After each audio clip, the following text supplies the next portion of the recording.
what I want you to say. Welcome to the Winners Never Quit podcast with your host, George Cruz. And today I am joined by world record holders, Team United We Conquer. Afternoon, boys. Something like that.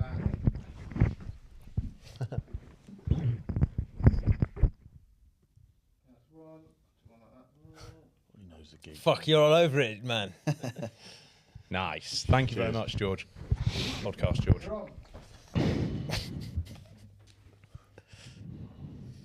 Yeah. Good afternoon. We are taking. Yeah. Good. Sorry, just try not to move that cable too much. Okay, at the bottom bit. Yeah. Yeah, just try and hold it quite steady. So, Winners Never Quit podcast. We are joined. I'm George Cruz. We're joined by United We Conquer, aka world record holders. I'll tell you what, it's a good thing 4-5's taken off because you wouldn't make it as a TV No, presenter. that was me going through in my head. All right, that wasn't live. I'm glad that wasn't the official one. Yeah. Okay, that's not the official one. Jeez, that would have been a bit Okay. lackluster. I was like, he doesn't want to be here. Yeah. Jesus. We got an hour of him. Yeah. He's asking the questions. Okay. Good afternoon. We are with. Good afternoon. We're with Winners Never Quit podcast. Good afternoon. I'm George. We're with Winners Never Quit podcast, and today we are hosting United We Conquer, aka world record holders. Nice intro. I'm going to say, normally I host this. This is George's first time, so take it easy on him. And it's nice to be the other side of the mic. Thank you very much for having us, mate. Really appreciate it. All good. Thank you for doing this. And yeah, let's dive straight into the questions and talk about 56 days at sea. We'll roll through that again. That's a bit slack. Sorry. All right, George, we've only got an hour. Okay, sorry. Let's include all of it. Yeah. Hello, I'm George, and we are with you. Fucking hell. Why don't you put George Cruz, former England international rugby player? Okay, this is good. Yeah. I need this. Okay. Good afternoon. We're with Winners Never Quit podcast. I'm George Cruz, former England international athlete, and we're with United Team We Conquer. It's really good until you messed it up. Like listening to ads go through. It's like being on the boat. Daily Reel. Right, Oh, George, God. let's get straight into it. Come on, brother. Okay. All right, gents, talk to me. Back on land, how's it feel? Yeah, it's great to be back on land. Yeah? Yeah, a little bit boring, but it's all right to be back on land again. Yeah. Everything feels better now. Every shower, every Oh, I visit bet. to the toilet, every bite of food. Yeah. I bet. You got something you can flush, Yeah. Oh, yeah. something you can wipe with, maybe? Yeah. Honestly, being on dry land is fantastic. Yeah. That's the great thing about doing these rows. Yeah. Just little things. Going to the toilet, like how bad was that bucket towards the end? Did anyone else catch their bum in the cracks? Bro, that fucking masking tape that we rimmed the bucket with because it was falling apart and cracking. About the first few days after that masking tape went on, it was like I was pulling my short and curlies out. Yeah. We never took a picture, but we should have. We lost our first poo bucket about, Sorry, I lost our first poo bucket about 2 weeks into the crossing. So we had our only reserve one, which was meant for laundry. And then it started to develop a crack, which ended up being about 1.5 inches long, which would catch you and pinch you if you weren't very careful. And you couldn't sit on it with your full weight because the crack would develop even further. So we were sort of hovering whilst doing our business, which was, you got used to it, but it was pretty awkward, I guess, to begin with. In high seas, mate, nothing worse. It's funny, obviously, we've talked about what we're going to talk about, and there's just like little moments. And one of the worst moments for me, when you're going for a poo in high seas, I know it happened to you, ads, happened to me. Massive wave just comes over, so you got your Gore-Tex trousers and your pants around your ankle. That water just goes bang straight into your pants, all the inside of your shift as well. just like that. Oh, Oh yeah, for those that don't know, going forward, if something's referred to as a goffer, Yeah. it means you've been hit by a wave. Big wave. Because that's what we used to call it, getting goffered. yeah. I love how you've done something. You're world record holders, and the first bit of information we're getting is how you dump at sea. Everyone wants to know, though, mate. It's one of the biggest questions. I don't know why everyone wants to know. Well, George, you sound surprised. What was the first question that you said you wanted to ask us, boys? It's true. Because I thought maybe you might have a cabin with like a nice walk-in shower. One of those sit-down, like a bidet next to it. Yeah. Those Japanese toilets. Japanese, Those oh my God. Those Rannochs come with They're manic. those sort of facility. Yeah, well, Nutty asked me, he's like, mate, I thought there'd be sofas on a Rannoch. I was like, mate, they're not that big. Yeah, so just to give people context, a Rannoch is like a newer designed ocean rowing boat. Yeah. Sort of, I don't know, like a Mercedes type, if we're comparing it to cars, and then ours would be like a Ford Cortina from the 1980s. So Yeah, in Allegro. between us. Still the fastest rowing boat that's ever existed, though. Yeah, yeah, for Sure. sure. Oh, magic. And I'd say best moment out there? Who wants to go first? Sunrise and seeing the sunsets. Yeah, I bet. Absolutely incredible. Like every day, It was yeah. a joy every time you could see it. Yeah. Sometimes you didn't see it for a few weeks because it was really bad weather. But yeah, I think that was probably one of my highlights, seeing that, and also being with the team as well. That's a really good highlight for me. Yeah, for me, it was whenever it was calm, you could have all the cabin doors open and we'd all just be chatting like all four of us at the same time. Especially after a warm day, like one of my favourite things to do was get clean and have a freshwater wash. So, like after you have rinse yourself with some soap and fresh water, everyone's chill, everyone's chatting, and you're like, this actually isn't so bad. If everyone knew how easy this was, everyone would do it. Right? Yeah, I know, man. That first half was actually surprisingly straightforward. Well, apart from day 8. Yeah, Day 8, the capsize. We'll get to that. We'll get to that. I'll go. My favourite moment was breaking the 24-hour record. Incredible, gents. Yeah, everyone likes to go fast because the faster you go, the quicker you finish. Yeah. But also as well, it was quite unintentional, wasn't it, boys? Like I think we tried to break it, and we were a bit chaotic a few days before. We after 6 hours of doing sort of 5-6 knots, we're like, it's on. Yeah. But really, that 24-hour record's only on at the sort of the 18-hour, 20-hour mark, because you can't you can't go that fast for that long. Like you just run out of steam.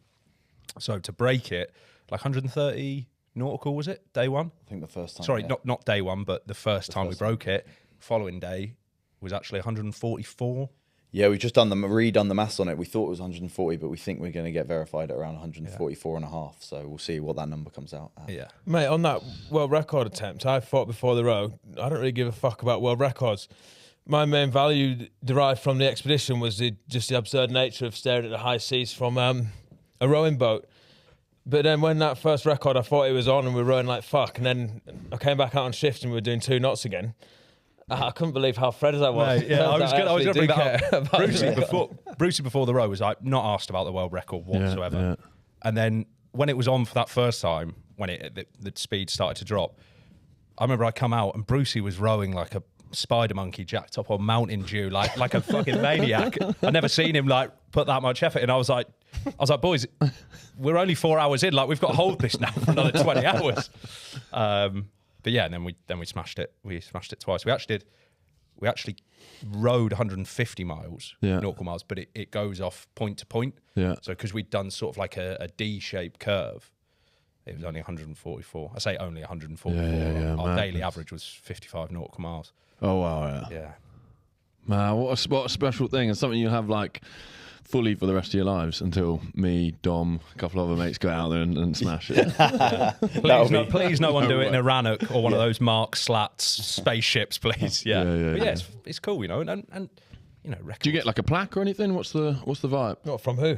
I don't know. Guinness. Maybe like, Guinness, we will. Yeah, Yeah. you should get a nifty certificate. nothing in Trafalgar Square, like a statue or. No, I mean, One of these days. no, not these days. People don't like statues anymore, but imagine that. Yeah, No, the dude, Team it would United- definitely be torn down. Yeah, yeah, oh, yeah, God. We'll give it 6 months. Yeah, just make When they find out all the atrocities. George, microwave this hard drive if I ever die and they build a statue of me.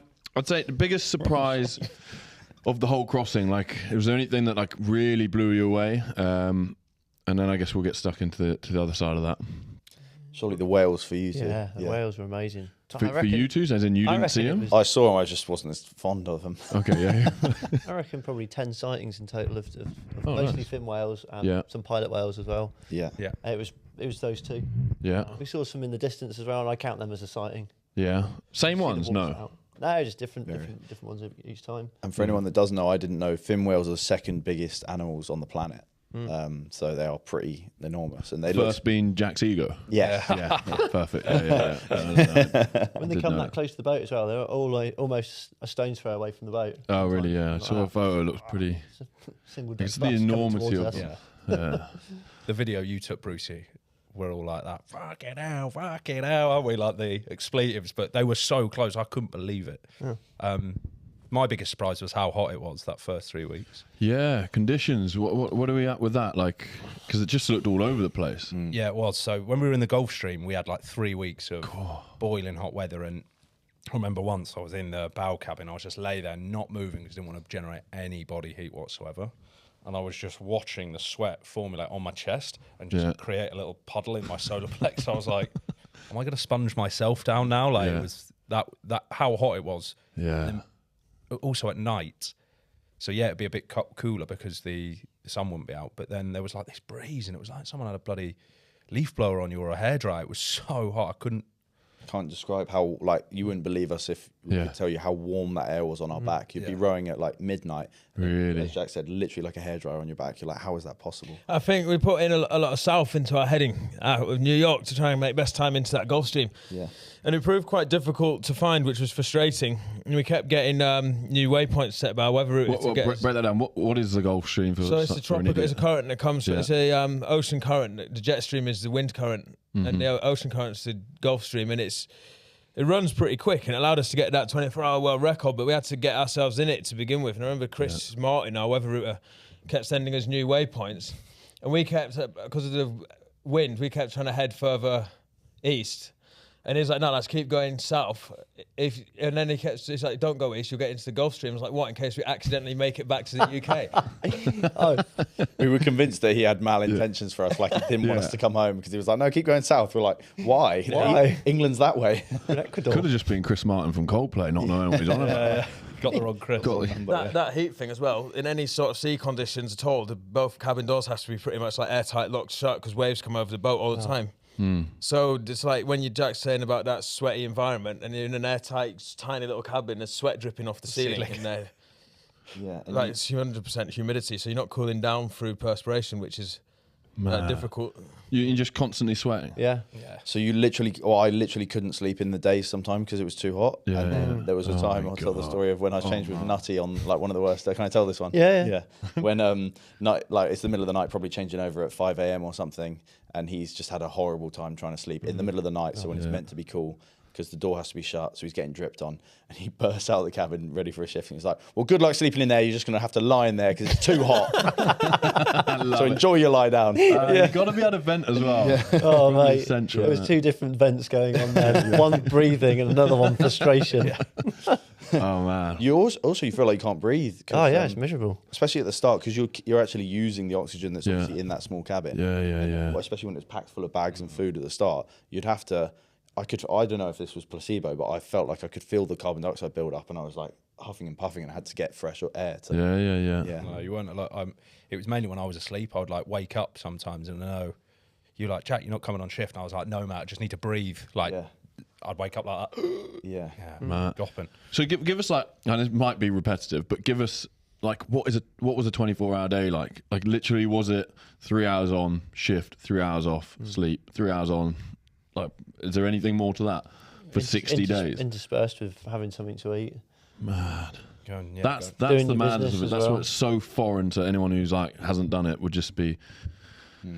It's as well because people go, what do you get up to? And I said, like every day is pretty much the same. Yeah. Wait, and I mean it does differ. If you're in the bow cabin, you are pretty much wake up, row, sleep, wake up, row, sleep.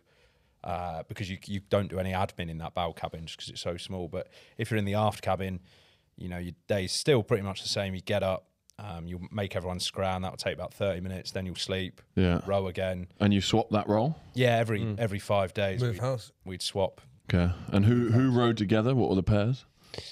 So these two never rowed together, and we never rowed together. So we were cabin mates, and they were cabin mates. Okay. So I'd row an hour and a half with each of these two. Yeah. Vice versa.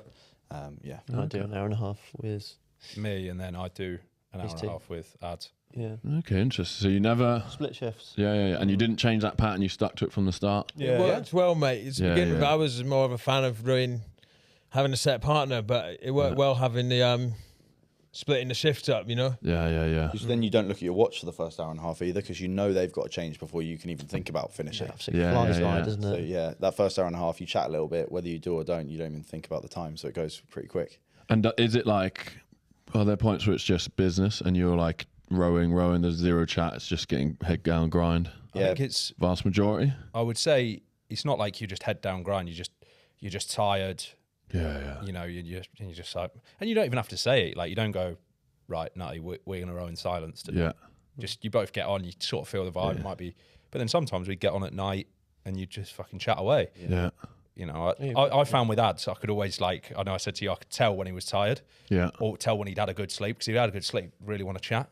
And then I'd just obviously hope that I'd had a good sleep and I'd want to chat. You know, it's like, because sometimes he'd want to chat and I'd just be like, yeah, that sleep deprivation is incredible. If you're saying you couldn't sleep and then you got to get up and do something physical, like. I think to begin with, it was, it's amazing how quickly you get used to it. Like, at the first few days, that's probably the same, but I could see like Ads had already been rowing for an hour and a half. In the middle of the night, you seem like dropping off a bit, not like dropping, falling asleep, but like nodding a bit. So everyone was like, but then we had these sachets, which were really good from 4 or 5. Oh, yeah. And they had like 80 milligrams of caffeine in them, which I thought was perfect for a 3-hour shift. And then you could sleep again afterwards, so you weren't just buzzing. It was a nice little amount of caffeine to avoid jitters. Tasted really nice as well. Well, that's like a seamless plug. Unasked for seamless plug. Yeah. I like Unasked for. Pay you later, brother. did you just give 100 quid cash? That's brilliant. Monopoly money. But no, look, I think from when I was playing professional rugby and like everything, you know, got a big game on the weekend, you're like, all right, well, the sleep is everything. I want to be I want at least 8-9 hours, food prep, everything. What you guys there, you're doing a world record off the back of completely different scenario. That's like, for me, takes into your mental challenge like 10 times more than what we had to go through. But yeah, that's super impressive. Fair play to you lads. Yeah, but you know, just to reiterate with Bruce, you'd be so surprised, and I've put it out in my post and that when you have to, when the die is cast, you can do it. Yeah, that's why people should really like try and push their limits. It's such like not to get a bit too deep, but like I know after like a week of doing 5 hours sleep, you're like in it, and then you're just used to it. And Ads, I'm sure that was like, because we knew we'd be able to do it from our first rows. Yeah. But then Ads, I'm probably I'm not to put words in your mouth. Yeah, no, very much need 8 hours like on land, otherwise I'll start to decline. Yeah. And then, but I probably averaged like 5 hours overall over the course of the row, and you feel okay because you're topping it up throughout the day, so it's not like you've had 5 hours and you've got to go through a whole day. So it kind of it's a weird system, but you do get used to it. And as Jack said, especially regarding like giving up, when you can't give up, the thought just flees immediately. When when you're 2-3 weeks in and you're like, I'm really tired and I don't want to be here. It's like, well, don't worry about it. You've got to keep going. You got to just step off. Yeah. You know, George, you were saying about questions we always get asked. It's always poo. Yeah. And then another question I always seem to get radio interviews or just Joe Public is, how do you keep going? And like Adam says, we didn't have a choice. Yeah. No one was coming to rescue us. We had to. It was finish or perish at sea. So madness. And talk me through.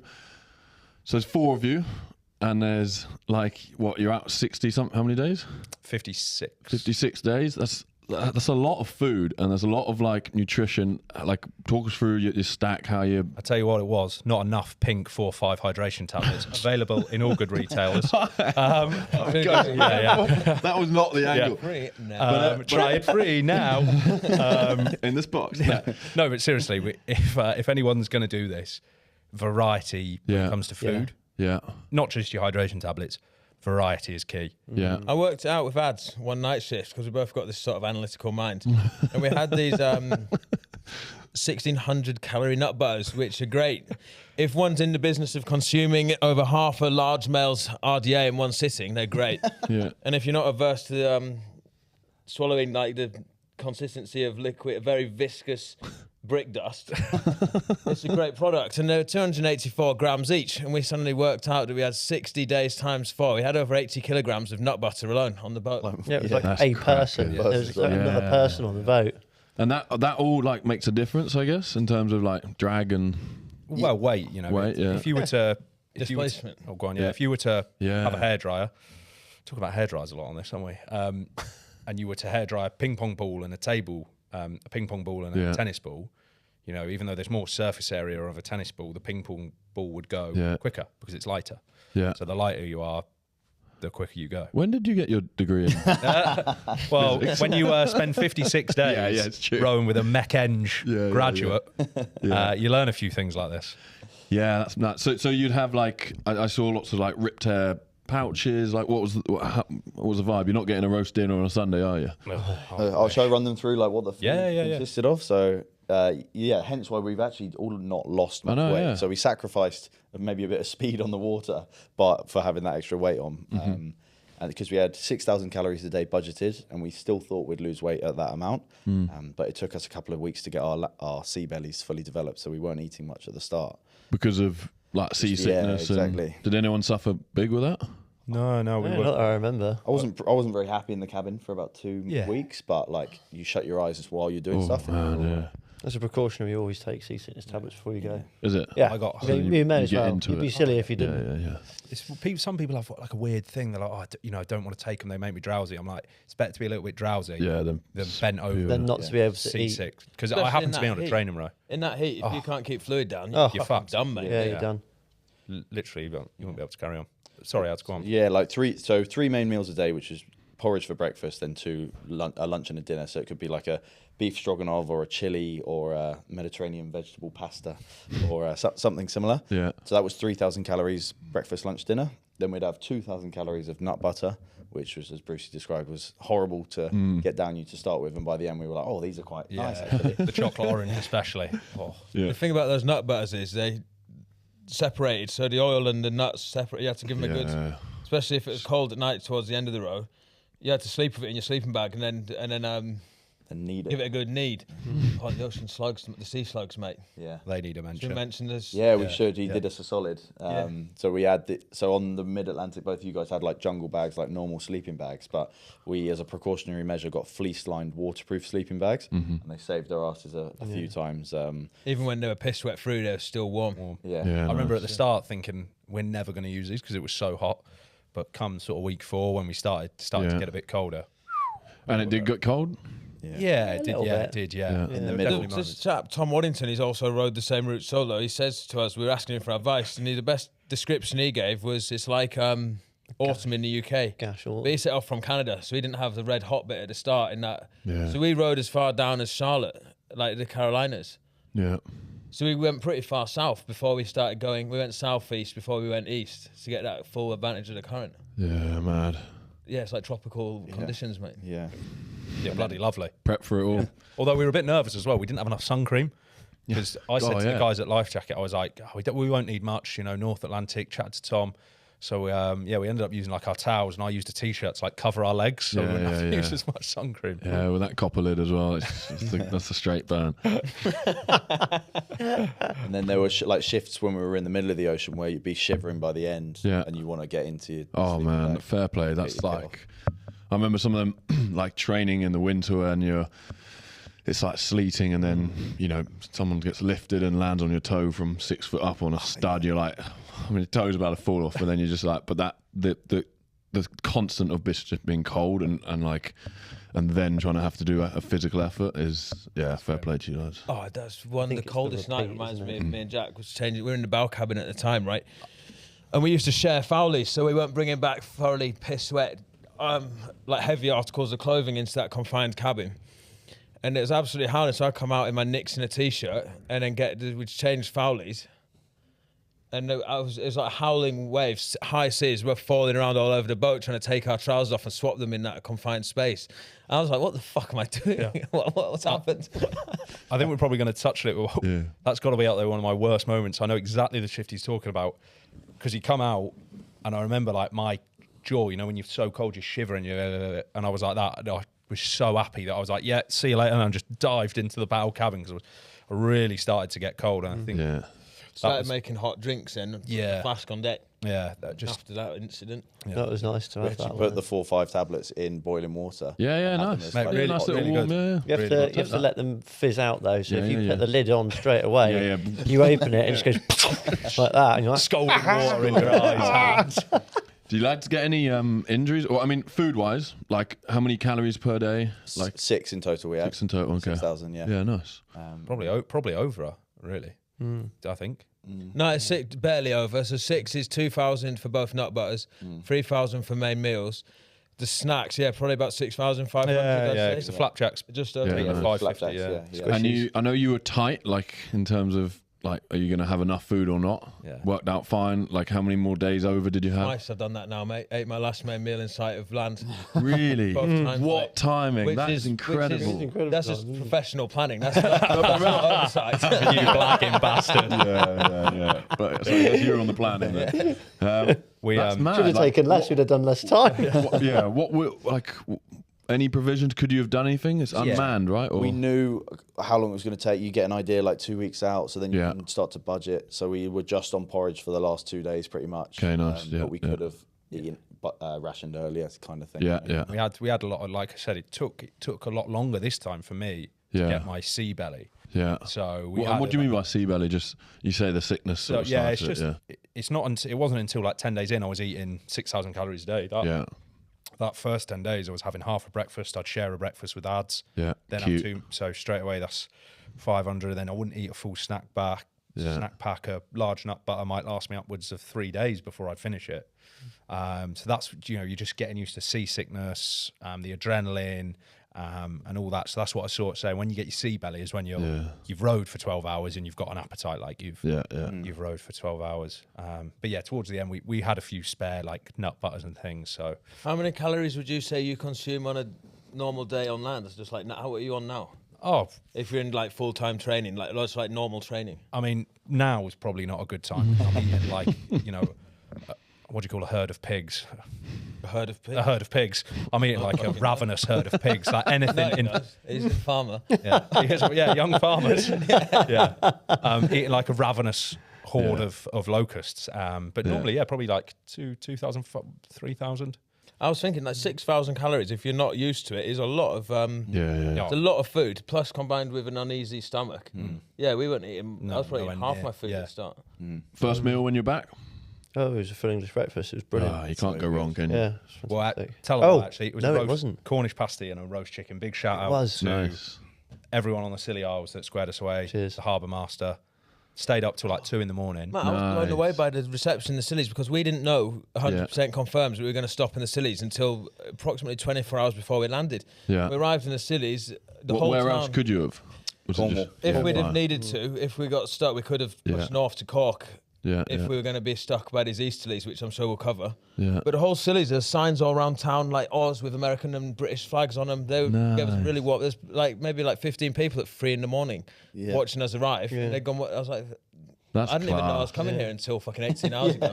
I was blown away by that level of. It was really. That roast chicken was amazing. Oh, so something. Yeah. It was. Yeah, they just prepped it, had it warm in the kitchen, and Nutty was like, grabbed it with his hands. You have that, you have that. Ripping the leg off, like it was a leg. It was a drumstick. So nice. So good. It wasn't. And in terms of like that, you touched on that reception or sort of, I guess all the support, the fact that you've raised over 100K, the fans, the growth of like your profile, like talk us through that. Did you expect any of this? Like, had you been told to expect any? Like, talk us through the journey of that.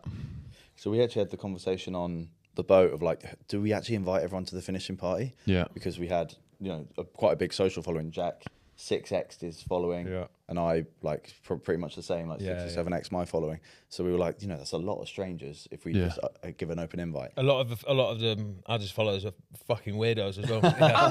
Weirdos, but thank you for the 100K. I dispute that wholeheartedly. Yeah. I love all my followers, apart from some of the DMs you lot sent me. All right, you need to go to therapy. A lot of you, and we did read them out. Jack, can we read out some of these DMs on your podcast, or are they too grotesque? Let's save it for the end, but I think it would be quite funny. That famous poem at the end, maybe. Oh yeah. You'll love this. It's funny. I think it's it's visceral. All right, let's get back to it. In terms of like, we were really glad to land in the Scillies with like a very small reception because none of us wanted to talk to anyone. We just had a little bit of head down, loads of food, and then wandered around Hugh Town, which is an amazing, quaint little town on the Scilly Isles. And then as we were rowing into Southampton for our finishing party, we all said on the boat, as we could see the crowd of people, it was over 300. I don't know exactly how many. That's brilliant. We were like, oh my God, I'm more nervous for this than the actual row itself because we stepped off and then swarmed by people, but it was lovely. Everyone was really nice, like wanted pictures and to chat to us. And family down there. Yeah, all that that's family beautiful. Because we'd completely emptied the boat. So the boat goes in the water. Me, Nutty, you were on the oars, weren't you? Yeah. Yes. Yeah, me and Nutty on the oars, two Ads and Brucey on the cabins, and I remember thinking, like looking around, because I could see the amount of people that were there, and I thinking, oh shit, like I was genuinely so nervous because I was like, if we just banked it in, we would have looked like Muppets. And we get in the boat, and the boat's proper off because the water maker's on one side. It's the only bit of kit that's nailed into the boat. Yeah. So the boat's tipping like that, quite sort of a strong wind. Yeah. But I say by some miracle, we just absolutely nailed it. We rowed in, stopped rowing, and then the boat just perfectly drifted onto the pontoon, and then saw all our friends and family. It was. Yeah. If I could bottle that up, that day into, I don't know, like a drink you could consume and sell it, I'll be a millionaire. It was unreal. Quite a shock to the system because for obvious reasons we'd lived a very insular Yeah. life for 2 months, and then to see all those crowds, and then I felt like a panic rising in my throat, mate, when I saw that crowd. Emotional? No. Really? No, I didn't want it, mate. Oh, Ads really? was right. It was more. Yeah. I was more scared to finish the road than I was to start it. Wow. And like embracing your family and things like that. I know when, say, I've played an international game or something, like that moment after with your friends or in the team, but then also when the family come into the team change room, like that moment for me was like my most special moments where you're done, you could relax a bit, but also you just like you got that familiarity, that security around you of like people who are there to watch you, to be with you, to like who have backed you along that whole journey. I loved it. I thought it was brilliant. Like I said, wish I could bottle it up. I'm not. I mean, don't get me wrong. I wouldn't row across the Atlantic again, to get that day. But once was enough. But yeah, it was. It was pretty special. Yeah, it was pretty special. I'm sure you said that last time, though. Yeah, I did. Yeah. Exactly. Yeah. It's like childbirth, isn't it? Yeah. Women, they say how horrendous it is. Let's not mansplain about no, I'm sure childbirth is horrendous. We're not in the position being males to do that. No, but you definitely forget the pain, and then you're like, right, let's row again.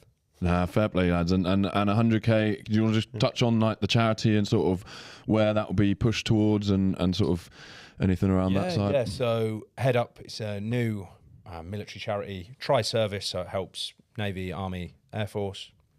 And what they're doing is they're looking to build or buy a retreat.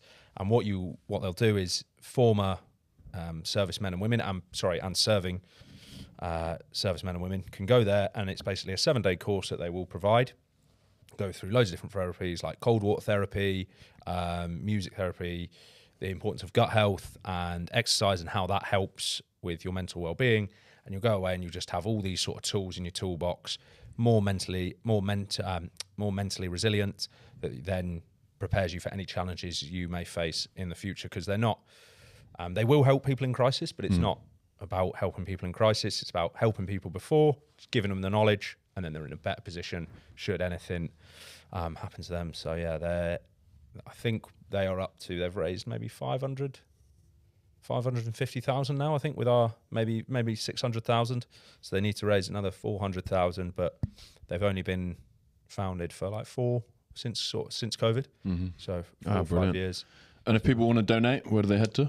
So you can go to our website, Team United We Conquer, or go to the Instagram page, Team United We Conquer, link in all of our bios as well, and that'll take you there. And I think we're up to 105,000 now. Yeah. Well, we are up to. Brilliant. That's some serious money, and I guess probably that gives you a bit of feeling of the magnitude of, like, how many people are supporting you from all over the world, right? When you take it to social media, like, you pick up from far and wide, any weird or any like people who reached out specifically that you're like in awe of, or any heroes on that side? Apart from you and Dom, obviously. Apart from me just putting comments on your on your like one topless photo a day mandatory thirst trap. Ads like that. Why am I getting all these gay comments on? Probably because you got your rig out, mate, and you look pretty good. Yeah. I love it. But yeah, that definitely was a thirst trap, that picture you're talking about. Yeah. Do you want to talk through that one? Yeah, just thought, why not?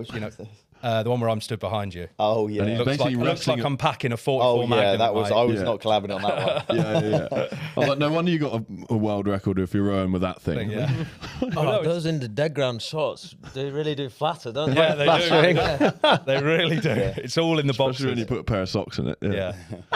So head to Instagram if you want to look at that photo. Yeah, for sure. No, what? Yeah, I mean, it is. You know, social media gets a lot of. Yeah. What's the word I'm looking for? A lot of hate. Flack, yeah. A lot of flack, and rightfully so. A lot of the time, you know, it can be an absolute cesspit. But if social media didn't exist, none of us would be sat here now. I actually only knew Nutty through work. We were on a course together in 2017. Yeah. And then we were planning our row, and then Brucey messaged me, and then we ended up going for a pint, and then realised Nutty was on that team. Me and Adam met through social media.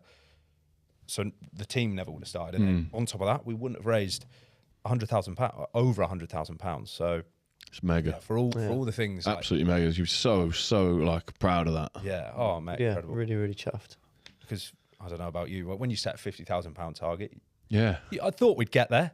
But I thought I thought we'd be sat here now and it'd be like, 50, Yeah. 57. And you might not get there. You might get 10 and like Yeah. sort of the whole trip might have been a bit like deflated and sort of. Yeah, Yeah. because there's a couple of girls.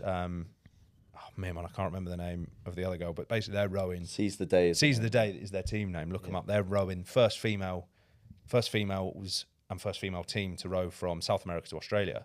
Yeah. So What was doing that, 9,000 nautical or something? something mad. It's I don't a long yeah, one. it's It's long. 11,000. It's really long. Something Long like line, 7,000. Yeah, and I always think about this. You know, it's when you raise money for charity. Unfortunately it's not how hard the thing is you're doing. Yeah. It's about how many people know about it. And Yeah, this is yeah. not me. I use Jamie Lang as an example. 5 ultra marathons in 5 days is non-run. Yeah. Fucking fair play, mate. But because of his profile, Yeah. he raised over $1 million. Yeah. Not saying what we did was harder, Yeah. but maybe just a little bit. But you get the point I'm trying to make. Yeah. So to raise over 100 grand, and that's a tenth of what the guys need. That's brilliant. Head up. Fair play. Yeah.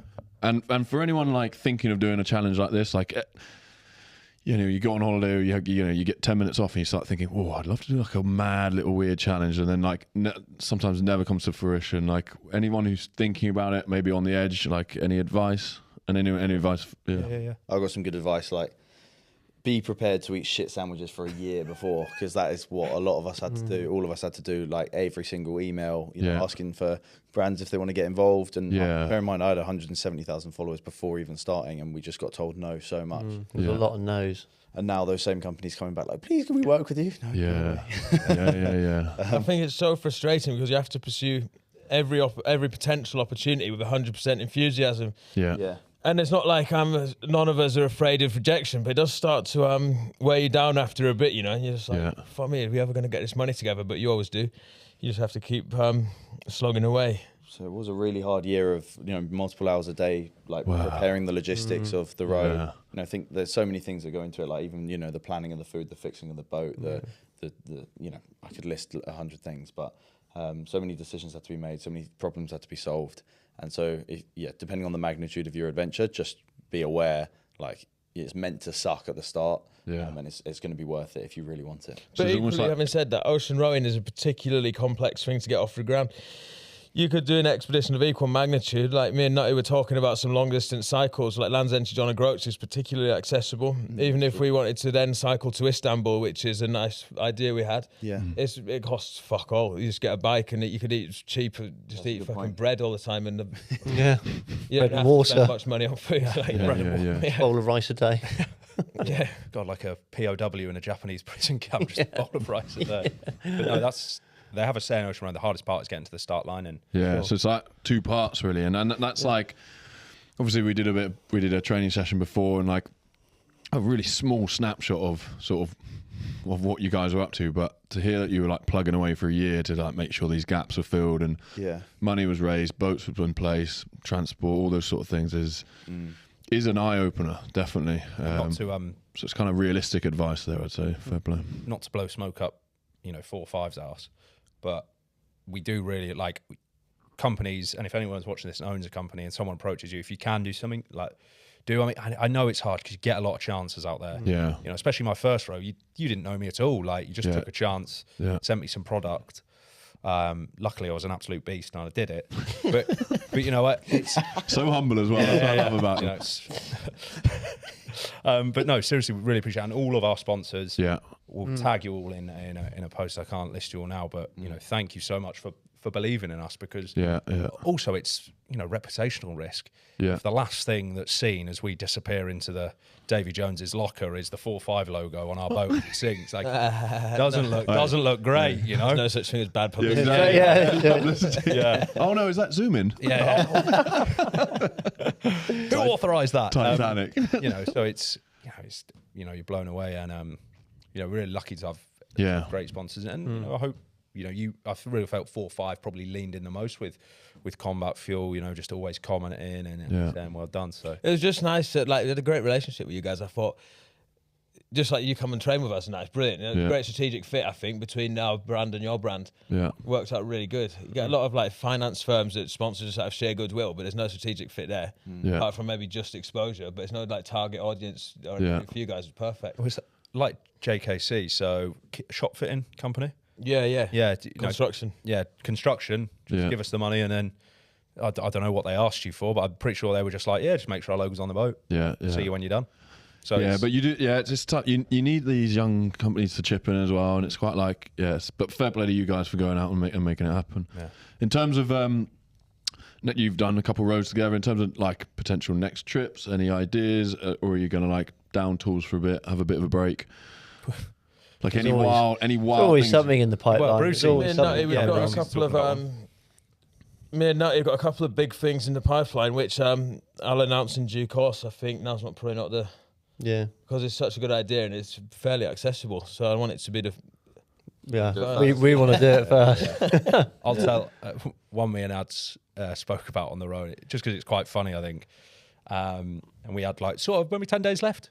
Do you know what I'm talking about? I won't mention it in case you don't want to mention it. But it was like, Jack, we could get a boat and we could row from fucking X to Y, and it's about 900,000 nautical miles. So it's it's a big 900,000. No, 900,000 nautical. No, it's 900 to 1,000 nautical miles. Yeah. And I turned to him and I go, mate, let's finish this one first, and then ask me 2 weeks when we get back. Yeah. But the thing that everyone should know is, these two have got something big in the pipeline. Now with a bit of following, that'll be exciting to watch. Jack's got a huge one, which you might want to talk about. Yeah. And I've got a couple of nice ideas as well, so there will be lots from all of us. Yeah. I reckon also, and like, there's no rush, is there? But within like 5 years or something, me and Ads were speaking a lot. We just have a little fun one. Like, we're going to summit Aconcagua, the highest peak in South America. It's it's pretty accessible apart from the altitude. It's a bit of a snow plod depending on the route you take. We're both meant to do it independently of each other. Yeah. Like a few years ago, it never worked out for both of us. So it'd be nice to get the four of us back out for another outing, a bit more of a low stakes, self-fund that. Because that's the big thing, I think. I know I said to the boys, it's the slog before that's hard, raising all the money, approaching sponsors. And to be fair, actually, it's nice when it's obviously fantastic when a sponsor says yes, but getting a no actually isn't that bad. Like, you're like, at least they've read the email. The amount of companies we emailed, contacted, and then just got nothing. So I thought my logic with that was work smart, not hard. So we got the whole list of the companies that support the Armed Forces Covenant. Yeah. My mate's got this software where you can put the company and say you want the marketing director for a company of a certain size. It scrapes. I've got a list now. I've got a database of companies and email addresses for hopefully the relevant person that can sanction, that can give the yes or no to this. I sent off an email, just did a trial one, did it so the emails didn't get put in the spam with a certain email marketing strategy. I think we banged off about 200 emails over like a week, and then the only thing I got back was from like 5 companies saying, how the fuck did you get hold of this email address? Actually, you're getting your bag ready to get all the cash in. I felt a bit sorry for Brucey. Brucey's like, mate, boys, this is going to fucking bomb. This is going to go well. And so anyone that's part of the Armed Forces Covenant is listening to this, you need to do more for the Armed Forces community, you bastards. But I guess it's nice to hear that, like, it's like you've done it, and you don't want another piece to do with like doing another challenge. Like you've done that hard work, but you also want to go again. And I think probably that that 2-part thing of like prepping, and that should be significantly reduced now you continue to build your audience and your sort of people, you know, you prove yourself in terms of what you can brew, what you can bring in. So yeah, fair play to you lads. Yeah, so like, because people, you know, they say, oh, when are you going to stop? And I said, well, why should I stop? It's like the done thing is to, you know, settle down, get a safe 9-to-5 jobs, Barrett new build. And I'm not, and if anyone does that, like, that's fine. Like, everyone should just find their own way. But I think as long as your end state that you're working towards is you've prescribed it yourself, then that's great. Yeah. If your goal is to do what you think the dumb thing is, I think you only get one go at things, you know, and you don't get that time back. So it's up to you how you spend it, really. And as long as you're the one that's at the helm, then more power to you. But if you're not, then perhaps it's something to work on. Yeah. Sorry, I was just laughing. My mum's friend Sarah was like, she's like, how do you do it? I said, it just made me think about that. Because to me and the boys, like doing stuff like the row and that, it's exciting. And she was like, how do you do it? I said, Sarah, you could do it. Yeah. Like if someone had a gun to your head Yeah. said, row the Atlantic or or that'll be it. You do it. And she goes, no, Jack. I'd look them straight in the eye and say, finish me off. Shoot them. Yeah, shoot me. Okay. Yeah. Well, Mum, what if they had a gun to my head? Off, something I've never done. Sorry, you can cut that if you need. That's brilliant. Good. Can't believe I didn't think of that. Yeah. And like bit serious talk. So the scariest moment, like, and did you actually feel like this could be life and death, or like how? Because again, we watch from a phone, and you know you present some of the nicer bits, and it will be quite clean cut by the end of everything. But like, Questions for Nutty. Oh, what, the scariest moment? yeah, like, and how raw was that feeling? What you actually Being in the cabin and getting absolutely thrown around it with the inverted. really? So we have these vents in the cabin for when it's like nice and calm. You keep them open. Yeah. A bit of air comes through. Trouble is, when air comes through, water also comes through when you invert. So upside down, smashed my head on the ceiling. All the stuff in the cabin fell on top of me, and then water started pouring in, and I was like, "Fucking hell, is this it?" I shouldn't laugh. I was like, "Shit." Because you had none of us knew the capsize was coming. Nobody knew. And how does a capsize come? And obviously like a big wave, right? That situation Big was, wave. we was Monster actually wave. on parachute anchor when that happened, which is highly atypical that the boat should invert in those circumstances. However, the wind and the waves are coming from two different directions. So the wind was essentially holding the boat between 45 and 90 degrees beam on, which is side on to the waves. So when the boat's sideways on, if a big waves, like, they're not breaking waves like surfing waves, there's huge white horses and incredibly high swell walls. The boat was on anchor, it just fucking flips over, and Jack and Ads were on deck. I think they only just put the parachute anchor out, so they went flying. And what does going flying look like? Like, as in Well, it's still tied onto the boat. straight over Yeah. and like underneath? Because I got that it's idea hard. that like you capsize and you're underneath, and like, I don't know, you got a pocket of air and you're just like, No, it's, but so if you've been surfing and been chewed up by a big wave, it's very similar to that. So monster wave, me and Ads both on deck facing each other, boom, nails us, flips us upside down. I remember being under the boat and you're like, protect the head. And then I saw the light. I didn't die. When I say I saw the light, saw the sky. very God came down and said, disorientating. get the hell out of here, man. Yeah, very disorientating. And you're like, right, that way's up, swim for there. And that's obviously where, you know, the boat isn't. So started swimming, then was pulled back by my tether, and then come up, saw Ads there, happy. Yeah. Because now I know he's all right. Climb back. He's still here, damn it.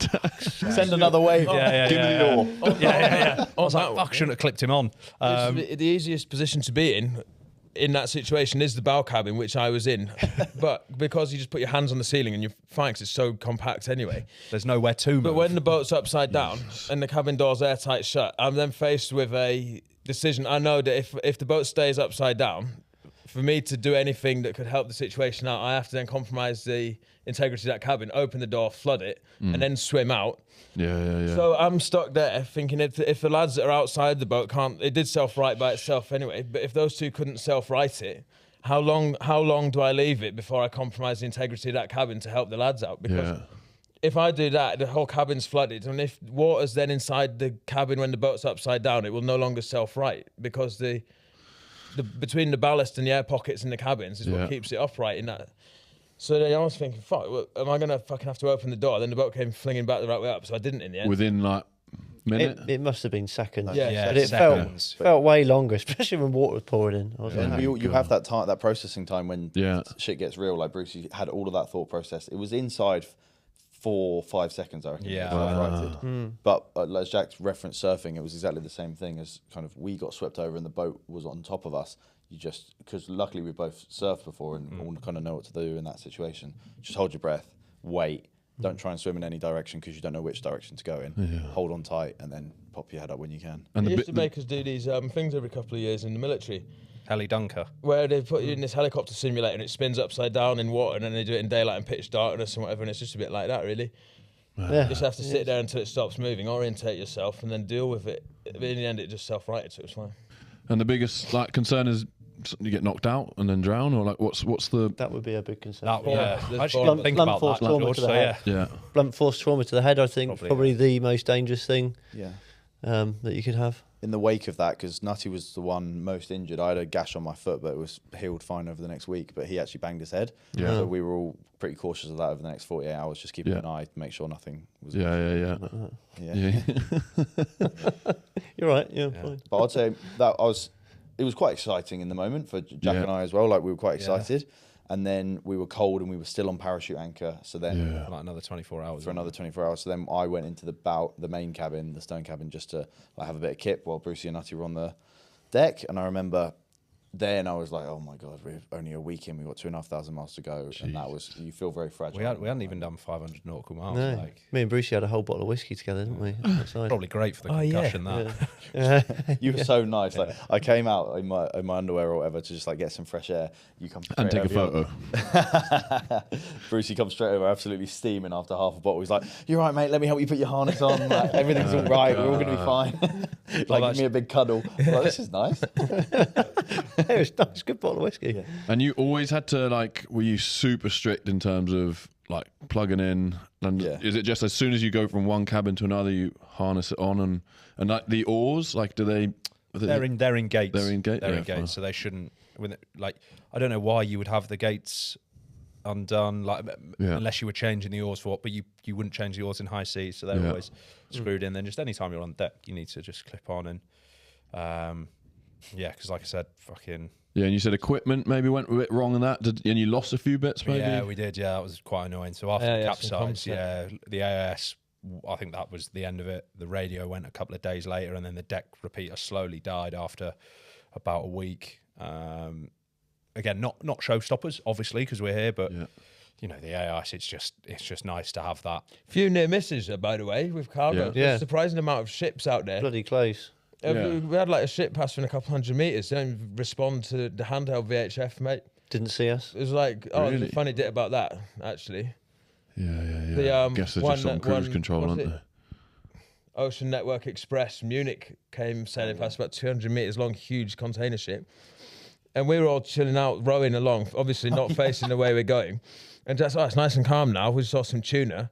And I don't know who thinks they can handline a tuna anyway, but it's do you reckon I should have a go? And I was like, yeah, why not, mate? If we catch one and we can't pull it in, we'll just cut it off. And then Jack's facing forwards for at least 30 minutes, obviously looking at the lures and that. And he looked up and was like, lads, Jen, there's a massive ship about 300 meters away. And we were like, holy shit. That's not strictly true. I'll tell the truth. And then I'll, one what you missed. So basically, that's when our AIS was working. So we had 12 minutes till contact and I was sorting out the lures and it wasn't 30 minutes. But Nutty came out of the cabin and he was like, mate, that ship over there, obviously, because the AIS will give you a 12 or 24 minute, or you can set it to 3-minute warning. Yeah. So we had 12 minutes to get out of its way. But one Brucey missed was in the night, wasn't it? And that was about 300 meters, I think. And you were like that. And it just, when you spot, because you drop the ball, it happened to me a couple of times when you turn to your 3 o'clock or your 9 o'clock and there's just a cargo ship there and you're you're looking up at it like that. Where did you come from? You're like that. Sometimes they'd messages on the radio and then once they're saying, like, what are you doing, you crazy bastard? They're looking at a rowing boat and they're like, do you guys need any assistance? And we're like, no, we're all right actually. Then afterwards I was like, fucking hell. Next time someone asks us out, say, no, but do you need any assistance? That was the standard response then. There's one time when the comms and the IS were both broken. there's a ship on the horizon, made a full 90-degree turn towards us. And we got him on the handheld VHF, and it's like, oh, we saw the flashing, thinking it was a mirror signal of distress, right? But it wasn't. It was just a solar panel reflecting on his bridge. Started coming all the way over to us, and it was like, oh, I thought you were signaling distress. And we're like, no. Solar panel, it's all right, sound crack on. So if the captain of that vessel's listening, thank you for being switched on. Cheers. And then I don't know if that was the same time he said, "Do you need any assistance?" And Brucey hit him back with a "No, do you?" It wasn't well received. They didn't laugh. Yeah, that English sarcasm, brilliant. Any oversights? Anything you're like, oh, you got out, and you're like, oh my god, I've got my toothbrush, or like, what was the second speaker? Second speaker, yeah. What? Just don't wait. Where did it break? Day 3, day 4. Oh man, electrical plug sockets. We almost failed to charge any electricals. Really? So all our USB chargers went down. So I don't think it was the adapters. I think it's the sockets themselves. Like no, because we kept putting new ones in. Yeah, but I don't know, like because I don't know, like I think the. But anyway, it doesn't matter. Where'd you get them from? Temu? Pardon? You buy them off Temu? Yeah. No, we just got them off the car boot sale, slightly used. Yeah. Didn't take goggles. That was a big one, I think, and a scraper to scrape the barnacles off. Yeah. And that makes a big difference? Yes. Definitely. Half a knot. Yeah, it was a big coverage of barnacles. Really? Just about got away with it though, because it was only about 3/4 of the way through we developed barnacles. Yeah. And you got most of them off with our hands. Sounds like an STI. Yeah. Looks like an STI. Like the bottom of the boat. They left minging, didn't they? Yeah. Mad. A couple quick fire ones. Best moment. I'll go first. Breaking the 24-hour record. Brucey. Yeah, some of the wildlife sightings. Yeah. Had a few high morale shifts as well with like a nice sunset or something. Yeah, I bet. Like everyone's happy, nice conversations. You know, it's like really good. It's thoroughly enjoyed most of that row actually, but they were the special moments for me. I can't. Both those two things are mine as well. Like when you have a nice sunset, everything's calm, and you've had a good day. Nothing beats that. Yeah, brilliant. Starting it and finishing it. Nice. Yeah, fair enough. Best facial hair. Brucey, I reckon. Yeah. I did have a head rid of start because I trimmed my beard so it didn't get too unruly, but I started with a beard. The lads started clean shaven. Yeah. I'll go lads. I mean, it looks like he should be a dictator of a Middle Eastern country driving around in a 1980s Mercedes. Ads should be tried in the Hague. Like it. Ads should be tried in the Hague preemptively because of the war crimes he's about to commit with that moustache. I really like that moustache. Yeah, we'll see how long it lasts. I like it for now. Yeah, good. Worst moment. Go on, Nutty, you go first this time. Oh, being inverted, 100%. Yeah. Yeah, I didn't like Crazy. that. Didn't like that at all. Mine was like about a week away from land where we were in probably the highest or second highest seas we'd been in, like 4 meter swell. And Nutty and I were driving and steering, and these two were behind us, obviously paddling. And I don't think either of them appreciated how fucking difficult it was to steer. It's probably the toughest bit of steering I've done. Yeah, you'd have it on the bearing, and you turn off for literally half a second, or even you don't even turn off, as in you don't switch off mentally, and it just goes 30 degrees one way or 45 degrees the other. And you're so knackered by the end of that shift because you've got 3 hours of just thinking, like constantly, and while paddling super hard. Have you ever played one of them games for kids called Operation, where there's like a model and you have to pull like organs out of this plastic model, otherwise it beeps if you touch the side? Yeah. Imagine playing that for 3 hours. It's like that. Yeah. In high seas. Concentration that's required. One chucks buckets of seawater on you. And it's a severe risk because in those seas, if you go side on, that's when the boat inverts. And if you surf sideways down one of them waves, you won't just invert once potentially. The boat might start rolling down the, and that would be like bad news. And then you get hit by another one. Yeah. And then you get hit by another one. What did you say to Brucey that made me laugh that day? Oh, he was like, I can't remember the exact word, but it was like, try and keep it in a straight line. I was like, yeah, I am trying to do that. I like being on the bearing as well, Brucey. And then lastly, proudest moment. Oh, Brucey, do you want to go first and then I'll go next? Or I'll go first and you go next? Fuck, my proudest moment. Probably getting the whole thing together, setting off from New York felt like a bigger hurdle to overcome than... Like we all knew we'd get to the other end, whether we did it in good time or not was another story. Yeah, just rowing out of New York was... Yeah. Like we've done it then. We're doing it, you know. It's the enjoyment good as bit done. of that. It's just a matter of time now. Back. Yeah. Proudest moment for me, £105,000, and you can still donate. Yeah. Mega. Yeah, that's fucking a huge amount of money. So yeah, very, very proud about that. Mine was as we were approaching the Scilly Isles, we still had about 6. Once we first saw land, we still had about 6 hours to go. The RNLI lifeboat came out to greet us. They were the first people we'd seen in like properly in over 50 days, and it was like, oh my god, we've actually nearly done it. Like it started to become real that we were nearly done, and then landing and like that next 12 hours after that was just insanely good. So yeah. And there was no other contact with other like boats or like the old radio. The old radio. It's like Didn't see a human it's though. crazy. No. Yeah. Yourself? Just finishing it as a team and just being together. I think it's great. Yeah. That's my proudest moment. Saw a tuna fishing boat at the start, not a commercial one. Yeah. They approached us. They filmed us, didn't And they said, do you want anything? And I was like, yeah, a few cold beers would be nice. And we're still on for the world record then, for the crossing record. And Dads and Jack were like, no, we can't accept any assistance from outside boats. Yeah, that's fair and enough. I was like, Yeah, fair enough. Cold Beer's a cold beer though. Yeah. He's still angry about it now. Yeah. Squeezing his fingers. Oh. Yeah, No, it was the whole, I'm proud. In fact, proud of the whole thing. yeah. There you go. Any shout outs to anyone? All our sponsors. Yeah. You know, from Swizzles, Stewart and Glenn, you know, to JKC, Lumen Wealth, 4-5, Montaigne, Combat Fuel, Rattler. Life Jacket, Rattler. Love corn. Yeah, Love Corn. Love yeah, Corn. In fact, you boys have an apology to Love Flipping Corn. heck. Yeah, I was wrong about Love Good Corn. product, I isn't it? really like Love Corn. Nice crunch to it, especially if you're eating mush from a trail all day and you got a little bit of crunch. You're like, oh, yeah. When I've done endurance stuff in the past, I've always just, if I couldn't eat properly, I've always just wanted sugar. And Yeah. Jack was like, no, you'll want savoury on the road. I was like, no, I won't. I just want sugar. And then sure enough, like day 2 or day 1 and day 2, when I'm really nauseous, I'm like, oh, I can't even stomach sugar. And he's like, told you. And the best things were the savoury sweets, like the Love Corn. So nice. I had to instantly with Nutty and I think Brucey as well, were like, sorry, mate, they're good. Thanks for bringing these. It's literally the highlight of the day for the first 3 weeks. Yeah. Huge thanks to friends, family, you know, like girlfriends and whatnot, and that. Yeah. Just for having the fucking patience to put up with our bullshit. There's probably going to be another one as well. Yeah. I'd love to say that was the end. But hey, Sorry, Kelly, there's going to be a few more. Thank you, love. Look, gents, 105k, 56 days at sea. I'm sure you got memories for life there, but hell of an achievement. I, for one, am definitely looking forward to seeing what your next ones are. You may even be able to twist my arm if it's a short enough one, under 2 weeks. But yeah, do. But yeah, like proper actually inspirational. So yeah, I know I was coming here thinking I'm actually like fanboying. I'm keen to get into the guts of like how it is, what it is. So, and I know there's like, you know, you've inspired a good few numbers. So yeah, fair play to lads. Good man. Thanks. Thank you very much. thank you very much. Appreciate it.